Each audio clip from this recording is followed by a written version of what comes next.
everyone. Welcome to Our Issues Birmingham. Today's guest is a dear friend of mine and provides a very valuable service to our community, Frank Bearfield with Crime Stoppers.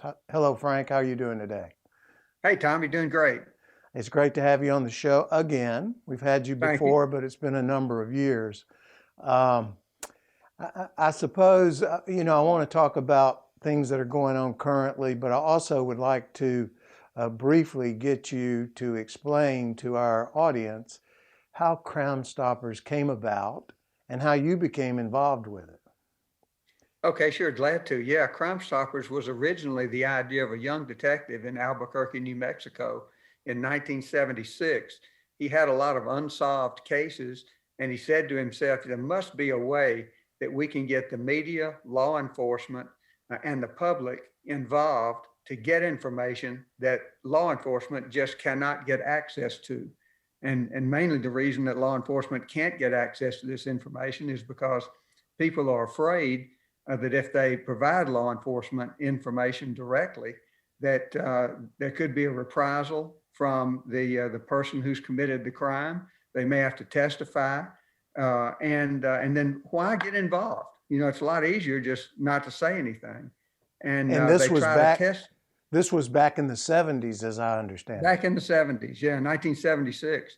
So they took a test case of a male student at the university there that had been killed, and they ran it on the Crime of the Week event. And within 72 hours, they had a tip that resulted in the arrest of several men that were involved in that killing. So that's really when Crime Stoppers took off. Uh, and so it was located originally in New Mexico. Albuquerque. And as a consequence of that, it began to spread? It did begin to spread. And in 1981, the Birmingham Police Department started the Crime Stoppers of Birmingham. Actually, it was called Birmingham Area Crime Stoppers. Who was chief who was chief back in those days? Was that the Bill Deutsch day? Myers. Bill Myers. Okay. Yep. And since then, since 1981, it's been 39 years. Our tips have assisted law enforcement with over 3,000 felony arrests and over 7,000 felony cases cleared. Now, you're not a law enforcement officer. No, I am not. What drew you to this project, for lack of a better word? You are what is your I'm title? the chairman. Chairman of the board, Uh-huh. and you operate with community partners, and we'll talk about that in a minute. But Okay. what drew you to this project? Well, my best friend, Nick Dursis, police chief at Hoover, was telling me one day that he wanted me to do this. And I said, well, Nick, how much time is this going to take? Oh, Frank, don't worry about it. It won't take any time at all. You know, I can hear problem. him saying that. And Roy Sexton, who was then the SAC of the Secret Service office here in town, he's also a friend of mine. And so the two of them ganged up on me, promised that it wouldn't take much time. And I guess I've been chairman now. This is my 8th year as chairman, and it's like one of the most important things that I do every day. And how did it grow from being limited to the municipality of Birmingham to what I believe now to certainly be the entire Jefferson County metro area? And I'm not sure about if you're working statewide as well. Yeah, it covers our 8-county area. And originally, there were mostly law enforcement people on the board of Crime Stoppers, and I was probably one of the first businessmen to come on the board. And the very first thing that I noted was that we just didn't have a very big budget. Our budget, believe it or not, was $10,000 a year. Wow. And where is that today? Between 300,000 and 400,000. Would that be pre-COVID numbers or post-COVID numbers? Yeah, COVID's hurt us a little bit on the tips, but there have been fewer crimes committed, I think, except murders in some areas seem to be on a record rise. But what we did is we really improved our effectiveness by hiring an executive director who's currently Bob Copas, used to be deputy chief at Homewood. And we started advertising on billboards and in social media We put up a lot more unsolved crimes, a lot more wanted persons, and we raised our rewards significantly. Prior to 2014, we paid a maximum of $2,000. So we actually had people, getting rewards of $100 and $200 for fairly serious offenses. And that's just not going to get the information that you need by paying such a small amount. So we raised our maximum limit to $5,000. And the results were pretty unbelievable. Until we made these changes, we would have about 36 felony arrests a year. Now we're at about 200 a year, felony arrests. And felony cases cleared used to be about 68 or 70 per year. We're now about 450 cases per year. So making those changes helped a lot. Of course, making that change increased the number of cases, but do y'all essentially call that the end of your mission? Because at some point, somebody has to prosecute that case. Yeah, and a lot of rewards are provided based upon the arrest and conviction, of various persons.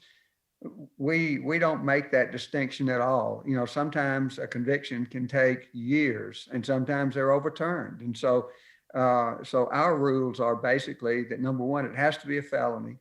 Number two, it must assist law enforcement with the solving of a felony crime. And then it must result in the issuance of a felony warrant or the making of a felony arrest. So we don't worry about whether somebody's guilty or not guilty. If it assists law enforcement, that's what we're trying to do. Well, hold it right there. We're going to come back and I'm going to have you some specific questions about the prosecution of these cases as it relates to the criminal justice system. This is Our Issues Birmingham. I'm Tommy Spina with Frank Bearfield. We'll be right back. Do not go away.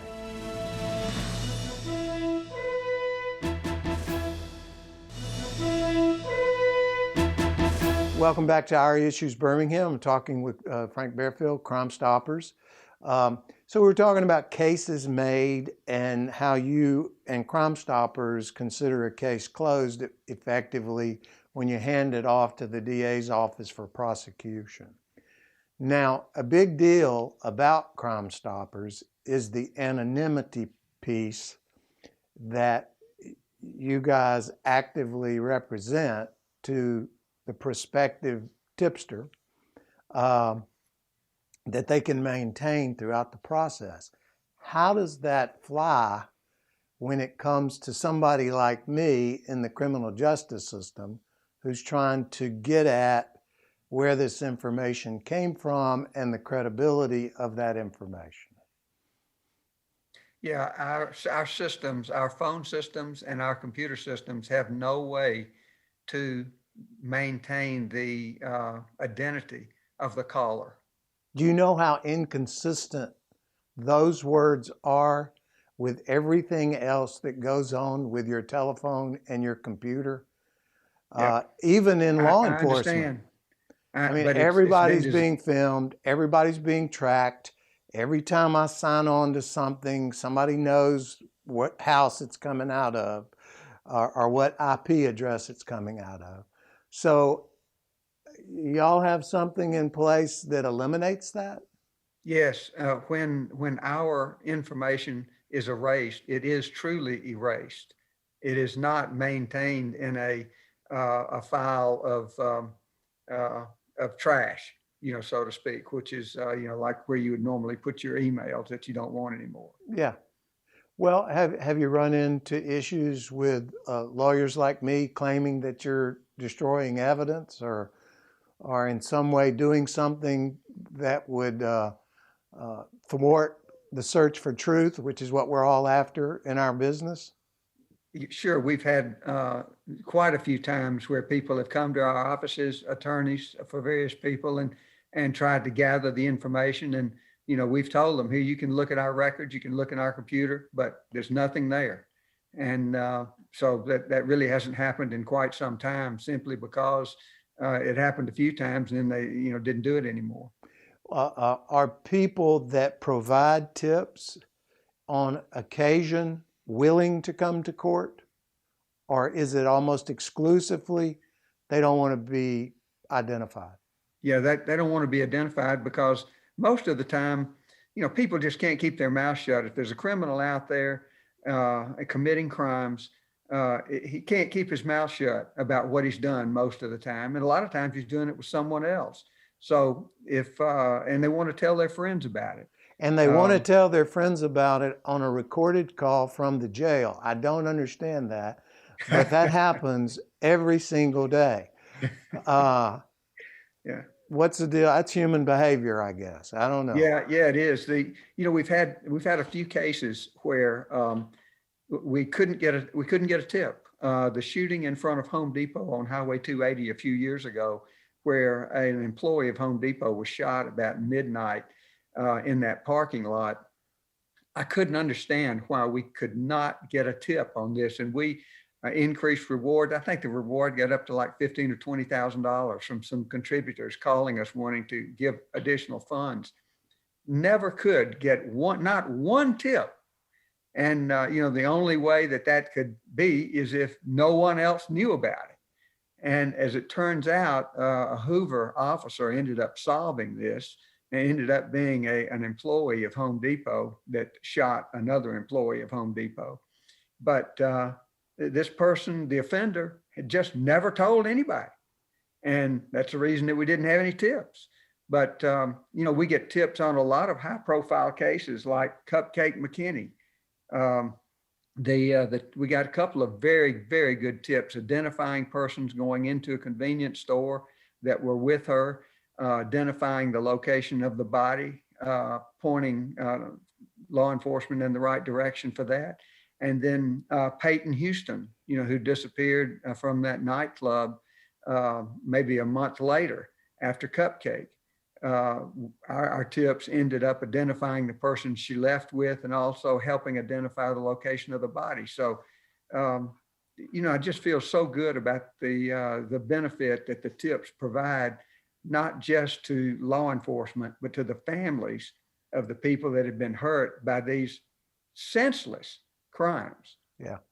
You say you had those two crimes you just mentioned, one's in Hoover, one's in Birmingham. Is there, you had mentioned earlier you work in an 8-county area. Is there a single area that you could pinpoint that is in need or receives the benefit of what y'all do more than another area in that Sure. 8-county area? Sure, and it's always going to be the largest metropolitan areas that have the greatest number of crimes, and certainly the city of Birmingham, and which is located in Jefferson County, has probably the highest level of crime of any other city in the 8-county area. And I think it's not just a function of being Birmingham; it's a function of the largest population. Yeah. And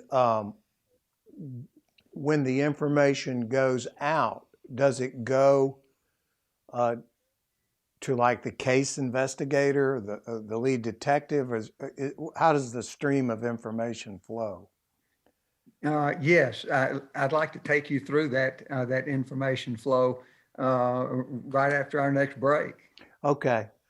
Well, very briefly, I'm assuming, and I looked at your webpage before we taped this program, there's obviously been some hiccups with a variety of things in relation to COVID, and we can sort of talk about that when we come back from break as well. I assume getting information out has been somewhat more difficult, but more importantly, I think getting information in has been difficult as well. This is Our Issues Birmingham. We're going to take a short break and be back with Frank Bearfield. Don't go away.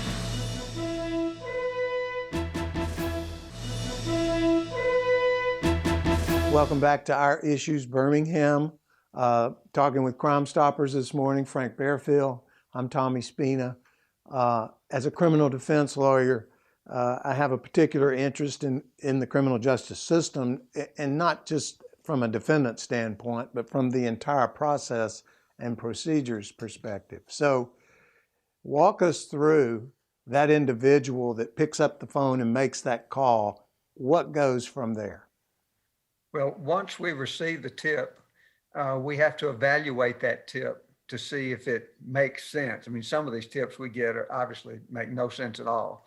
But once we have that tip, then we go to the law enforcement officer that is working that particular case. And we would know, well, it's a Birmingham case, or it's a Jefferson County case, or it's a St. Clair County case. And we would go to that respective department, find the person who's working that case, provide the tip to that law enforcement officer, and then ask that law enforcement officer to contact us back if that tip assists them in solving the felony case, or results in a felony warrant being issued, or results in a felony arrest. Do y'all stay in the loop, or do you kind of We leave it don't off? stay in, all we're doing is giving law enforcement, we're pointing them in a direction that we think they should look. The law enforcement officer does all the work. I mean, he's got to go out, talk to people. He's got to turn this tip into something that helps him solve this case. And once he solves the case, then we hope he'll get back in touch with us. We do check back with the appropriate officers, but sometimes the last thing they're thinking about is getting back to Crime Stoppers telling us that it works, because we can't pay a reward unless we know that felony case has either been assisted in being solved by the law enforcement officer that our tip helped. There's We got to know that. so many things coming to my mind I want to ask you about, but I assume you have community partners as well. Surely you would need media cooperation in getting the word out. Yeah, we certainly do, and several other stations have been very helpful in getting significant cases out, because there are some cases where there's just nothing to go on. And although we would have it on our website that we're trying to solve this case, or we're trying to find this person, it's very helpful if you can get on television and explain exactly what took place with that crime. And you mentioned your website. What exactly is your website? What's the website address? Yeah, all you got to do is Google Crime Stoppers of Metro Alabama, and it'll take you to the website. And it's not hard to find. It's going to come up the minute you Google Crime Stoppers. And for those individuals watching our program that would like to make a donation, are they able to do that? And do you accept them from anywhere at any time? In fact, we're just starting to do that through our website. I'm not sure if that is up and running yet, because we've just redone our complete website, and the new one is really going to be launched pretty much any day. Has COVID affected your operations? And if so, how has that been? Either, I would assume it would have more of a negative impact than a positive impact. Yeah, it's been negative from the standpoint that we've received fewer tips, but they're really, during the time when people were asked to stay indoors, there were just not as many crimes committed. You could talk to any one of a number of jurisdictions, and they would tell you, hey, our robberies are down 400%. Our break-ins are down 300%. It didn't seem to hurt the murder rate, which is interesting. But it did reduce the number of crimes. Some of your crimes are dated that you're still working on. I mean, real dated. Sure. So those kind of get stale as time goes on. But with respect to you said something about the murder rate going up. Do you see that happening in certain areas more so than others? Obviously, Birmingham has a problem. Sure. With that, and more so than Birmingham others. Really, that's the one that everybody seems to keep track of. Is it going to top 100? That sort of thing. I think we're a little ahead of last year in the Birmingham metro area from the homicide standpoint. If someone listening or watching on our show would like to lend assistance to Crime Stoppers, what might they do, and how might they go about doing it? Well, certainly, you can send an email in to us saying that you would like to be involved somehow. We don't have a public board. That's something that we've talked about doing, is having a board composed just of public persons as an advisory board. We still have a lot of people on our board who are law enforcement, uh, which we're very happy to have, by the way. And we're very well supported by law enforcement. And I'm very happy to have all these sheriffs and chiefs of police on our board. Is that what comprises most of the board? Yes, it is. And I trust it's a group that comes from the 8-county area. Maybe not all are represented, but the bulk of them probably from Jefferson County area. Bulk of them from Jefferson County. Yeah. Chiefs of police, people with various county sheriff's departments, retired federal officers like Secret Service, Marshal Service, just to name a couple. Well, thank you for being with us today. We appreciate what you do for our community and the assistance you provide law enforcement in helping them get serious crimes solved. This is Our Issues Birmingham. Thanks for being with us. As I said, we'll see you next week.